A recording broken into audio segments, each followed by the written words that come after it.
একসময় বলা হতো আরবদের মরুভূমির তেল আর আমেরিকার হোয়াইট হাউসের বন্ধুত্ব হিমালয়ের চেয়েও অটল। দশকের পর দশক ধরে আমেরিকার প্রতিটি নির্দেশ পালন করাই ছিল উপসাগরীয় দেশগুলোর অলিখিত রীতি। মূলত এই দেশগুলোর তেলের উপর ভিত্তি করেই আমেরিকা বিশ্ব অর্থনীতিতে নিজেদের আধিপত্য ও ডলারের জয় জয়কার প্রতিষ্ঠা করেছিল।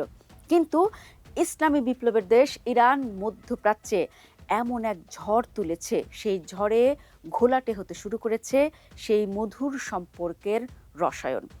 তেহরানের হার নামানো অবস্থানে আমূল পাল্টে যাচ্ছে এই অঞ্চলের ভূ রাজনৈতিক ব্যাকরণ। যুদ্ধের আগুনে পড়ছে দীর্ঘদিনের পুরনো মিত্রতা। যে পেট্রো ডলারের শক্তিতে আমেরিকা বিশ্বজুড়ে ছড়ি ঘোরায়, আজ সেই সাম্রাজ্যের সিংহাসনে কাঁপন ধরিয়ে দিয়েছে ইরান যুদ্ধ। আর এই কাঁপনে প্রথম যে দেশটি মুখ খুলল তা হলো সংযুক্ত আরব আমিরাত। চোখ বন্ধ করে ওয়াশিংটনকে প্রকাশ্যেই হুঁশিয়ারি দিয়ে দিল আমেরিকার এই ঘনিষ্ঠ মিত্র। আমিরাত সাফ জানিয়ে দিয়েছে, আমেরিকা যদি যুদ্ধের কারণে হওয়া বিপুল আর্থিক ক্ষয়ক্ষতির ক্ষতিপূরণ না দেয় এবং নিরাপত্তা গ্যারান্টি দিতে ব্যর্থ হয়, তবে তারা ডলারের মায়া ত্যাগ করতে দ্বিধা করবে না। আন্তর্জাতিক বাজারে তেল লেনদেনের জন্য তারা চীনা মুদ্রা ইউয়ান ব্যবহারের চরম হুঁশিয়ারি দিয়েছে। এই হুমকি কেবল একটি অর্থনৈতিক সিদ্ধান্ত নয়, বরং আমেরিকার বৈশ্বিক আধিপত্যের মূলে এক বিরাট আঘাত। সংকটের গভীরতা এখানেই শেষ নয়। আমিরাতের অভ্যন্তরে এখন জোরালো দাবি উঠেছে যে সে দেশে থাকা মার্কিন সামরিক ঘাঁটিগুলো সরিয়ে নেওয়ার। যে সুরক্ষা বলয়কে একসময় আশীর্বাদ মনে করা হতো, তা এখন সার্বভৌমত্বের অন্তরা হিসেবে বিবেচিত হচ্ছে। সব মিলিয়ে মধ্যপ্রাচ্যে পেট্রো ডলারের ভবিষ্যৎ আজ এক অনিশ্চিত সন্ধিক্ষণে দাঁড়িয়ে, যা বিশ্ব রাজনীতির মানচিত্রে এক নতুন মেরুকরণের ইঙ্গিত দিচ্ছে। চলুন দর্শক দেখে নেই কিভাবে এই সংকট দানা বাঁধল। দর্শক, আমেরিকার সাথে উপসাগরীয় দেশগুলোর লেনাদেনার সূত্রপাত 70-এর দশকে। তখনকার সেই তেল সংকটের সময় আমেরিকা ও সৌদি আরবের মধ্যে এক অলিখিত কিন্তু অমোঘ চুক্তি হয়। শর্ত ছিল সহজ, আরবরা তেল বিক্রি করবে কেবল মার্কিন ডলারে, আর বিনিময়ে আমেরিকা দিবে নিশ্ছিদ্র সামরিক নিরাপত্তা। এভাবেই জন্ম নেয় পেট্রো ডলার।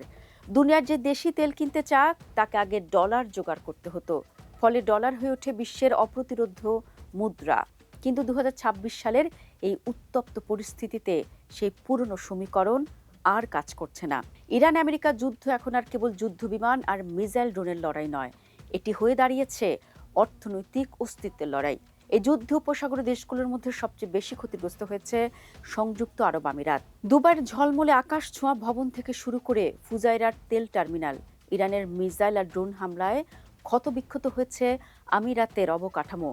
এমনকি দুবাইয়ের বিলাসবহুল ফেয়ারমন্ট দ্য পাম হোটেলের মতো বেসামরিক স্থাপনাও রেহাই পায়নি। সবচেয়ে বড় ধাক্কাটা এসেছে প্রযুক্তিতে। ইরানের হামলায় ক্ষতিগ্রস্ত হয়েছে দুটি অ্যামাজন ডেটা সেন্টার। এর ফলে পুরো অঞ্চলের ব্যাংকিং ও ক্লাউড পরিষেবা ভেঙে পড়েছে। আমিরাতের প্রায় 500 মিলিয়ন ব্যারেল তেল আটকে আছে যুদ্ধের কারণে। পর্যটন থমকে গেছে, আবাসন খাতে ধস নেমেছে এবং শেয়ার বাজার থেকে কোটি কোটি ডলার উধাও হয়ে গেছে।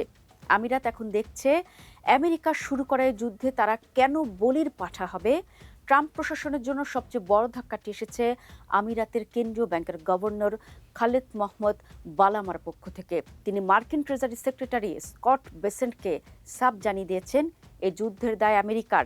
তাই আমিরাতকে কেবল মৌখিক সমর্থন দিলে চলবে না, দিতে হবে ইমার্জেন্সি ডলার সাপোর্ট বা আর্থিক ব্যাকস্টপ। এখানেই জন্ম নিয়েছে নতুন সমীকরণ। সাধারণত আমেরিকা যুদ্ধের খরচ মিত্রদের কাছ থেকে আদায় করে। 1991 সালের উপসাগরীয় যুদ্ধে সৌদি আরব ও কুয়েত আমেরিকাকে প্রায় $32 বিলিয়ন দিয়েছিল। কিন্তু এবার পাশা উল্টে গেছে। আমিরাত বলছে যুদ্ধ আমেরিকা তাদের না জানিয়ে শুরু করেছে, তাই ক্ষতির টাকা আমেরিকাকেই দিতে হবে। আর যদি ডলারের যোগান ঠিক না থাকে, তবে আমিরাত প্রস্তুত আছে তাদের বিকল্প পথ বেছে নিতে, আর তা হলো চীনের ইউয়ান। দর্শক, গত কয়েক বছর ধরেই চীনের সাথে আমিরাতের সখ্যতা বাড়ছে। গত অক্টোবরে দুবাইতে দ্বিতীয় ইউয়ান ক্লিয়ারিং ব্যাংক খুলেছে চীন। ভারতের অনেক বেসরকারি সংস্থা ইতোমধ্যে ইউয়ানে তেল কেনা শুরু করেছে। আমিরাত যদি একবার ঘোষণা দেয় যে তারা ইউয়ানে তেল বিক্রি করবে, তবে তা হবে মার্কিন ডলারের কফিনে শেষ প্যারেক। কারণ তেল যদি ডলারের মোহ থেকে মুক্ত হয়, তবে আমেরিকার বিশ্বব্যাপী খবরদারি চিরতরে শেষ হয়ে যাবে। অর্থনৈতিক চাপের পাশাপাশি রাজনৈতিক চাপও বাড়ছে। আমিরাতের প্রভাবশালী বিশ্লেষকরা এখন প্রকাশ্যেই বলছেন তাদের দেশে মার্কিন সামরিক ঘাঁটির আর কোনো প্রয়োজন নেই। আল দফরা বিমান ঘাঁটিতে মোতায়েন ৩,৫০০ মার্কিন সেনা এখন আর আমিরাতের নিরাপত্তার গ্যারান্টি নয়, বরং তারা ইরানের লক্ষ্যবস্তু হওয়ার একটি অজুহাত মাত্র। তাদের যুক্তি সোজা, আমিরাত এখন নিজেই নিজের প্রতিরক্ষা করতে সক্ষম। আমেরিকার উপর এই অতিরিক্ত নির্ভরতা কেবল তাদের জন্য বোঝা হয়ে দাঁড়াচ্ছে। যদিও কিছু বিশ্লেষক আবার মনে করেন আমেরিকার সাথে সম্পর্ক ছিন্ন করা আত্মঘাতী হতে পারে, কিন্তু সাধারণ মানুষের মধ্যে আমেরিকা নির্ভরতা কমানোর দাবি এখন তুঙ্গে। প্রেসিডেন্ট ট্রাম্প এখন এক কঠিন সন্ধিক্ষণে। একদিকে তিনি চাচ্ছেন উপসাগরীয় দেশগুলো যুদ্ধের খরচ বহন করুক, অন্যদিকে মিত্ররাই এখন তার কাছে বিল পাঠাচ্ছে। যদি আমেরিকায় ক্ষতিপূরণ না দেয়, তবে কাতার এবং সৌদি আরবও আমিরাতের পথ অনুসরণ করতে পারে।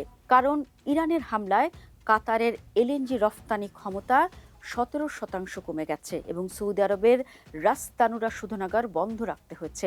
যদি মধ্যপ্রাচ্যের দেশগুলো জোটবদ্ধ হয়ে ডলার ত্যাগ করে ইউয়ানে লেনদেন শুরু করে, তবে তা হবে বিংশ শতাব্দীর পর সবচেয়ে বড় ভূ রাজনৈতিক পরিবর্তন।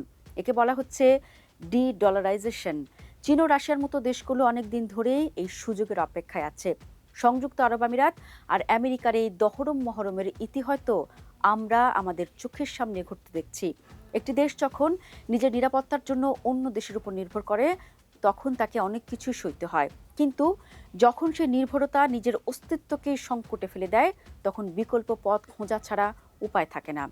ইরানে তেল বিক্রি করার এই হুঁশিয়ারি হয়তো কেবল একটি দর কষাকষির চাল হতে পারে, আবার হতে পারে এক নতুন বিশ্ব ব্যবস্থার সূচনা, যেখানে ওয়াশিংটন নয় বরং বেইজিং বা দুবাই হবে অর্থনীতির নতুন কেন্দ্রবিন্দু। ডলারে মরিচা ধরতে শুরু করেছে, আর সেই সুযোগে মরুভূমির বালুতে নতুন করে লেখা হচ্ছে আগামীর ইতিহাস। শেষ পর্যন্ত পেট্রো ডলার টিকে থাকবে নাকি ইউয়ানের জোয়ারে ভেসে যাবে, তা সময় বলে দিবে। তবে এতটুকু নিশ্চিত, মধ্যপ্রাচ্যের ইরান ঝড় হোয়াইট হাউসের ভিত কাঁপিয়ে দিচ্ছে।